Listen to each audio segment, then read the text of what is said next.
ನಿಮ್ಮ first film ಇಂದ ನೋಡ್ಕೊಂಡು ಬರ್ತಿದ್ದೀನಿ. Your very hard worker, sincere ಆಗಿ ಬಹಳ ಅಚ್ಚುಕಟ್ಟಾಗಿ ಕೆಲಸ ಮಾಡ್ತೀರಾ. ಬಹಳ ದೂರ ಇಲ್ಲ, ತುಂಬಾ ದೊಡ್ಡ ಸಕ್ಸಸ್ ಸಿಗಕ್ಕೆ ನಿಮಗೆ. ಈ ವಿಷ್ಣುಪ್ರಿಯ ಟ್ರೈಲರ್ ಹಾಗೂ ಸಾಂಗ್ಸ್ ನ ನೋಡಿದಾಗ I feel really good, especially ನಿಮ್ಮ ಹಾಗೂ ಪ್ರಿಯಾ ಅವರ combination. It looks really good, very good work ma'am, good luck to you and ನಿಮ್ಮ ಎಂಟೈರ್ ಟೀಮ್ ಒಳ್ಳೇದಾಗ್ಲಿ. ಕೆಲವು ಸಿನಿಮಾಗಳು ಇಷ್ಟವಾಗ್ತವೆ, ಕೆಲವು ಸಿನಿಮಾಗಳು ಹತ್ರವಾಗ್ತವೆ. ಬಹುಶಃ ಈ ಸಿನಿಮಾ ಬಹಳ ಹತ್ರವಾಗುವಂತ ಒಂದು ಸಿನಿಮಾ ಅಂತ ನಾನು ಅನ್ಕೊಂಡಿದ್ದೀನಿ. ಲವ್ ಇದೆ, ಪೇನ್ ಇದೆ, ಅಂಡ್ ಒಳ್ಳೊಳ್ಳೆ ಸಾಂಗ್ ಗಳಿದೆ, ಪರ್ಫಾರ್ಮೆನ್ಸ್ ಚೆನ್ನಾಗಿದೆ, ಅಂಡ್ ಡೈರೆಕ್ಷನ್ ತುಂಬಾ ಚೆನ್ನಾಗಿ ಮಾಡಿದ್ದಾರೆ ಅಂತ ಅನ್ಕೊಂಡಿದ್ದೀನಿ. ಇನ್ ಡ್ಯಾಡಿ ಪ್ರೊಡಕ್ಷನ್, ಮಂಜುನ್ ಪ್ರೊಡಕ್ಷನ್, ಸೊ ಎರಡು ಮಾತಿಲ್ಲ, ಚೆನ್ನಾಗಿ ಬಂದಿರುತ್ತೆ. ಈ ಮೂಲಕ ಪ್ರತಿಯೊಬ್ಬರಿಗೂ ಚಿತ್ರ ಪ್ರೇಮಿಗಳಿಗೆ, ಸಿನಿಮಾನ ಇಷ್ಟಪಡೋರ್ಗೆ, ಒಳ್ಳೊಳ್ಳೆ ಸಿನಿಮಾಗಳು ಓಡ್ಬೇಕು, ನಿಂತ್ಕೋಬೇಕು ಅಂತ ಆಸೆ ಪಡೋರ್ಗೆ ಈ ಸಿನಿಮಾನ ನೋಡಿ ಆಶೀರ್ವಾದ ಮಾಡಿ, ಇನ್ನೂ ಒಳ್ಳೊಳ್ಳೆ ಸಿನಿಮಾಗಳು ಬರಲಿ, ಇನ್ನು ಎಲ್ಲಾ ಕಲಾವಿದರಿಗೂ ಒಳ್ಳೇದಾಗ್ಲಿ ಮೂಲಕ ಅಂತ ಹೇಳ್ತಾ ಮತ್ತೊಮ್ಮೆ I wish you all the very best. Shreyas ಸ್ವಾಮಿಗಳೇ, good luck to you, all the very best, all the very best. Shreyas ನನ್ ಕಿವಿಲ್ ಬಂದ್ ಒಂದ್ ಕ್ವಶನ್ ಹೇಳಿದ್ರು, ಇಷ್ಟು ಇಂಟೆನ್ಸಿಟಿಲಿ ಲವ್ ಆಗಿತ್ತ ಅಥವಾ ಇಂಟೆನ್ಸಿಟಿ ಅಥವಾ ಈ ತರದ್ದು ಸಾಂಗ್ ನೋಡಿದಾಗ ಏನ್ ನೆನಪಾಗತ್ತೆ? ಬ್ರೇಕಪ್ ಗಳು, ಆ ತರದ್ದು ಹಾರ್ಟ್ ಬ್ರೇಕ್ ಎಲ್ಲ? ಯಾರು ಜೀವನದಲ್ಲಿ ಪ್ರೀತಿ ಮಾಡದಿರೋರು ಇದ್ದಾರೆ? ಪ್ರೀತಿಸದೇ ಇರೋರು ಯಾರಿದ್ದಾರೆ?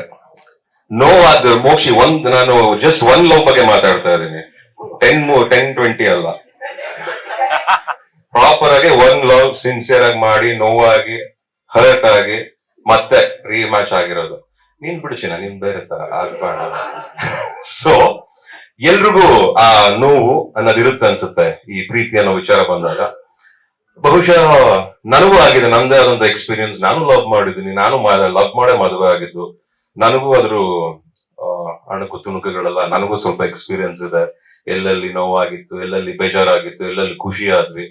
ಆಮೇಲೆ ಐ ಥಿಂಕ್ ಈ ಪೇನ್ ಅನ್ನೋದು it just keeps coming. We should also know ಅದು ಬಂದ ಮೇಲೆ ಅದಕ್ಕೆ ಗೊತ್ತಿರೋ ನೆಕ್ಸ್ಟ್ ಕೆಲಸ ಹೋಗ್ಬೇಕು ಅಂತ. ಸೊ ಅದಕ್ಕೆ ಬರದೇ ಹೋಗಕ್ಕೆ. So I think that is what life is.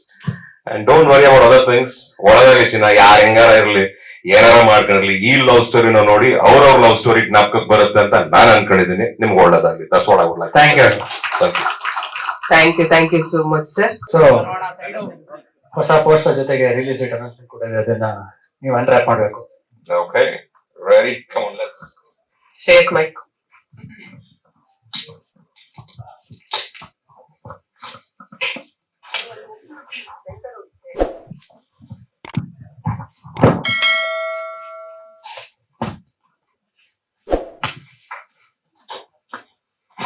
Latest ಹಾಗೂ ಇಂಟ್ರೆಸ್ಟಿಂಗ್ ಸುದ್ದಿಗಳಿಗಾಗಿ ಬಾಸ್ ಟಿವಿ ಕನ್ನಡ ಚಾನೆಲ್ನ ಸಬ್ಸ್ಕ್ರೈಬ್ ಮಾಡಿ.